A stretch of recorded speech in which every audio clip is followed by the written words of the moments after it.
Most B2B marketers running LinkedIn ads are playing defense, defending budget, justifying campaigns, trying to connect every click to direct pipeline. And while they're doing that, the things that actually make LinkedIn work don't get the attention they deserve. I lead the performance team at AdConversion. We run LinkedIn ads for dozens of B2B SaaS brands, managing over 3 million in LinkedIn ad spend in the last 12 months alone. And the pattern I see across accounts isn't bad targeting or wrong objectives. It's misplaced effort. The teams that dominate LinkedIn aren't the ones with the best campaign settings. They're the ones who actively test new offers, have a clear understanding of how to measure LinkedIn's impact beyond direct conversions, and have a remarketing strategy that actually moves people forward. That's what this video is about. We're going to cover 3 things: how to measure LinkedIn's real impact, what makes an offer work on this channel, and how to build a strong remarketing strategy. If you're new to the channel, I'm Gonçalo Prats, Head of Performance at AdConversion. We teach 10,000 plus B2B marketers how to master ads, and we also manage 3 million a month in ad spend for top B2B SaaS brands. Everything we cover today comes from real experience running paid media for B2B SaaS companies. Let's get into it. Before anything else, remember that you can't dominate LinkedIn if you're constantly fighting to keep it alive. I see teams applying a Google-style measurement lens to LinkedIn all the time, when in reality, Google is high intent. A direct click-to-conversion path is reasonable to expect, but that's just not how LinkedIn works. LinkedIn is awareness first. Most buyers won't click, but they're still being influenced.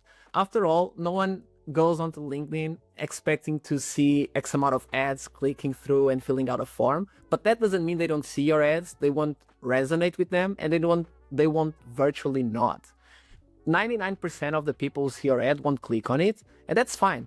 But if that's your only measurement, you're judging the channel on a fraction of its actual impact. It's like you're playing basketball where your leadership only counts the dunks. They don't count the threes. So nobody runs plays designed to shoot threes, even if that's what wins the game. And after all, the threes count more than a 2, right? So they avoid the threes entirely because every play they run is designed to dunk the basket, because that's how leadership is measuring success. Let's put this in LinkedIn terms. Let's say you're running lead gen campaigns. Think gated assets, white papers, anything that produces a visible conversion. Most of the marketers that we speak with are running these not truly because they believe in it, but that's what they need to in order to justify their LinkedIn ad spend. So in this example, this is like they're dunking the basket, even though they believe the threes will help them win the game. When I speak with them, they know that once they put themselves on their prospect shoes, they wouldn't download that content either. But that's the thing, they have to show something internally. So they manufacture that momentum because that's something they can look at the dashboards and share internally, even though at the end of the day, most of it never turns into pipeline. And when leadership changes, because it will eventually, the question is always the same. Google generated X amount in pipeline, LinkedIn didn't. Why don't we simply move the budget towards Google? But here's the thing, LinkedIn's job is not to close deals. It's to make sure that when a buyer is ready, your brand makes that short list. So that conversion might show up as direct, organic, or even brand search, not as a LinkedIn click. But that doesn't mean the channel is broken. The way you're measuring it is. So here's what you should do instead. First of all, educate leadership before the program launches. Set expectations on what LinkedIn can and cannot show directly, not after the first budget review. Then, make sure to measure leading and lagging KPIs separately.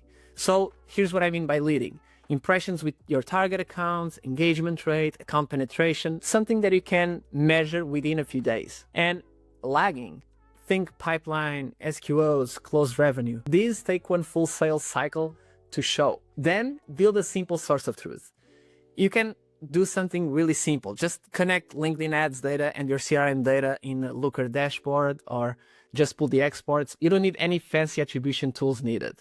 This will allow you to show how many impressions you're generating with target accounts, how that's growing month over month, and how those accounts are engaging over time. As meetings come in from direct, organic, or brand search, all you have to do is cross-reference those companies against your LinkedIn impression data. Think, how many impressions did those accounts get in the last 90 days?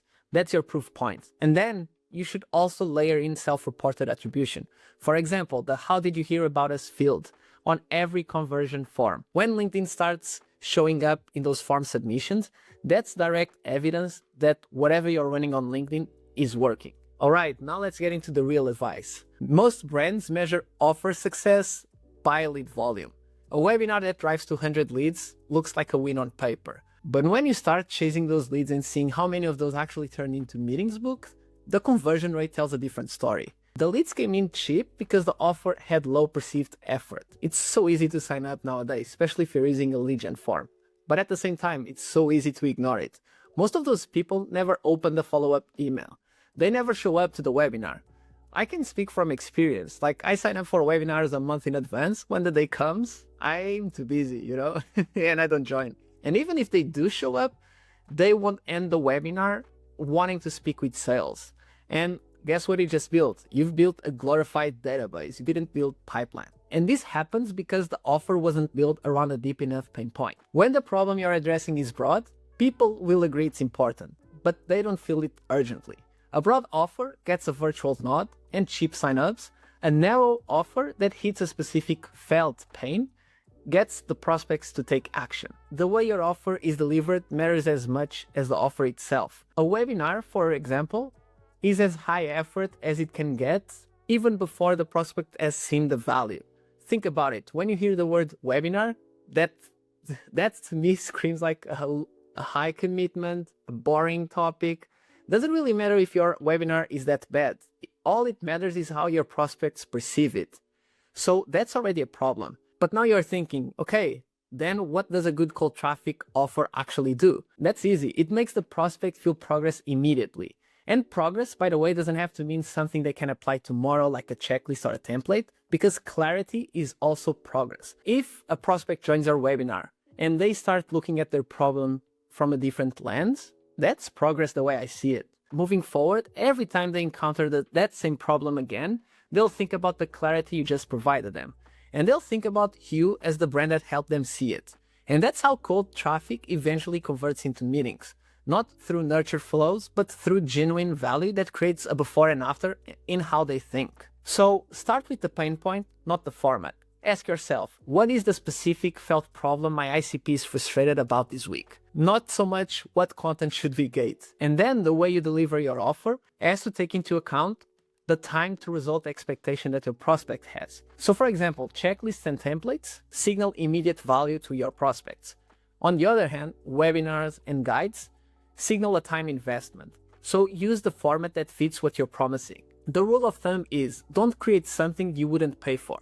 If you wouldn't find it genuinely valuable, your prospect won't either. Now we just talked about how to convert cold traffic, but the majority of you running this video have either ran or are running demo ads on LinkedIn.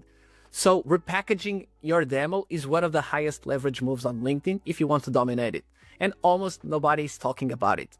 Most brands are running demo ads expecting prospects to raise their hands. And some will do, but only the ones already in market. And that's a small number at any given time.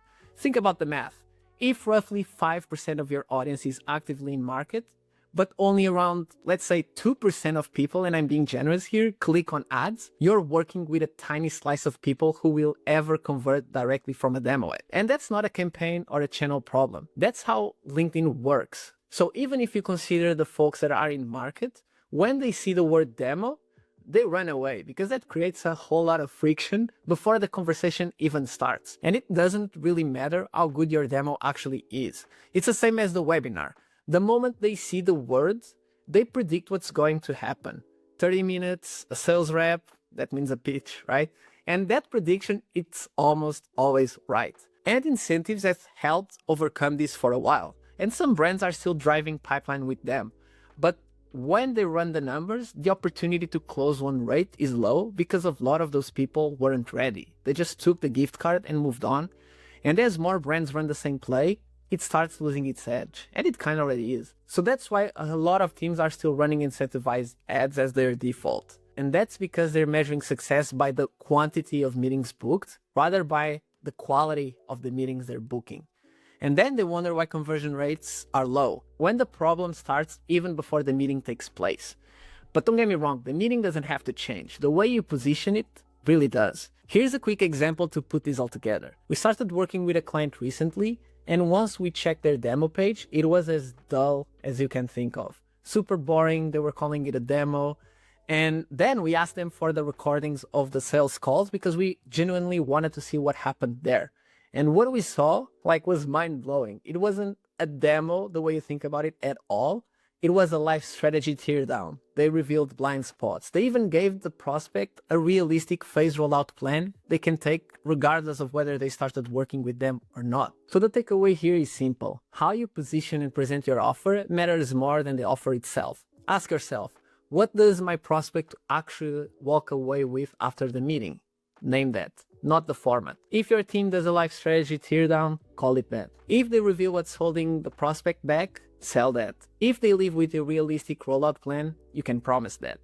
It's still a meeting with your sales team, everyone knows that, but it's perceived completely differently. And in a market where every player, maybe your competitors are calling it a book a demo, a pattern interrupt like we'll do a life strategy teardown will stand out even before the prospect has committed to anything. Just wanted to take a quick second and say if you're loving this video, you will absolutely love our free courses at AdConversion.com. Sign up for free and master Google, Reddit, LinkedIn ads, and more. It's seriously free. If you don't believe us, just check out our wall of love. And lastly, if you want to dominate LinkedIn ads, you need to stop treating remarketing as a second chance to close. You need to treat it as a relationship building. Most brands treat remarketing like a follow-up sequence. Every ad is asking the audience to book a meeting or to take some sort of action. It's like sending an email newsletter where every single email is a sales pitch. Nobody opted into your remarketing audience. They simply visited your website, watched the video, engaged with your ads. They didn't explicitly ask you to chase them around the internet and ask them to buy something constantly. The other mistake is judging remarketing simply on last touch attribution and pausing it if it doesn't drive any direct meetings. That's not a signal that remarketing isn't working, because remarketing will almost never look as good as demo ads on last touch attribution, but that doesn't mean it's not working. It means you're using the wrong scorecard again. Just think of remarketing as the newsletter nobody opted into, which means every touch point must earn its place.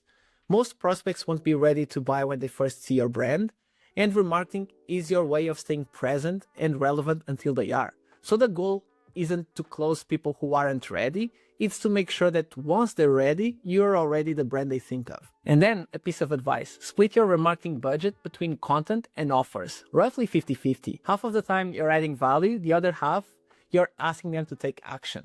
For content, think in layers. Social proof, product explainer videos so the prospect can see how the product works without having to leave their feed and going into your website, and thought leadership so it helps you build authority with your prospects who might also be earlier in their journey and your brand becomes the go-to resource. So from my perspective, product explainer videos are so underused. And then be a sniper with your demo ads. Don't retarget everyone who's ever engaged with your content or visited your site. You can start by focusing on high intent page visits. Pricing pages, demo pages, specific case study ones. These will be the people who've already signaled something to you. So the takeaway here is you can't just be asking. Your remarketing strategy can't just be transactional. You also need to earn the right to ask first, and that's by delivering value. So all in all, the difference between companies that dominate LinkedIn and companies that don't isn't campaign setup. It's where you're allocating your effort, measurement, offers, and your remarketing strategy. Hope this video is valuable. Be sure to give this video a thumbs up, really helps us grow our reach as a small channel, and subscribe so you can be notified of future videos. And when you're ready, check out AdConversion.com and join our community of 10,000 plus B2B marketers and master ads with our free courses. See you in the next video.